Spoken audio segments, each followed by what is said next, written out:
নমস্কার বন্ধুরা, তোমাদেরকে স্বাগত জানিয়ে আজকের ভিডিওটা শুরু করছি। আর আজকের ভিডিওতে আলোচনা করব ধনতেরাসের দিন বাড়ির নেগেটিভিটি দূর করার এক বিশেষ উপায়।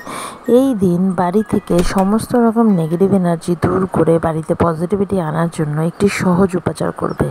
এই উপাচারটি করার জন্য একটি কাঁচের গ্লাস নেবে এবং তার মধ্যে গঙ্গাজল বা গঙ্গাজল যদি সম্ভব না হয় একদম পরিষ্কার জল নেবে, নিয়ে 1 চিমটি নুন দেবে তার মধ্যে এবং একটি কর্পূরের টুকরো দিয়ে দেবে। ভীমসেনী কর্পূর হলে খুবই ভালো, সেটি না হলে যে কর্পূর তুমি অ্যাভেলেবেল পাচ্ছ সেই কর্পূরের একটি টুকরো দেবে। তারপরে সেই গ্লাসটিকে বাড়ির যে দক্ষিণ পশ্চিম কর্নার রয়েছে সেই কর্নারে রেখে দাও, বাড়ি হোক ফ্ল্যাট হোক যেখানে। আর যদি সেই সব জায়গায় রাখা না যায়, যদি ছাদে রাখতে পারো সেটাও করতে পারো। এতে করে কিন্তু বাড়ির নেগেটিভিটিও ওটাতে অ্যাবজর্ব হবে। এবং তারপরে সেই গ্লাসের জলটাকে বাথরুমে ফ্ল্যাশ করে দাও।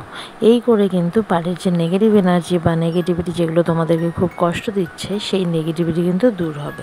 মন দিয়ে যদি এই উপায়টি করতে পারো, এই ধনতেরাসের দিন কিন্তু এটি খুব শুভ বলে প্রমাণিত হবে।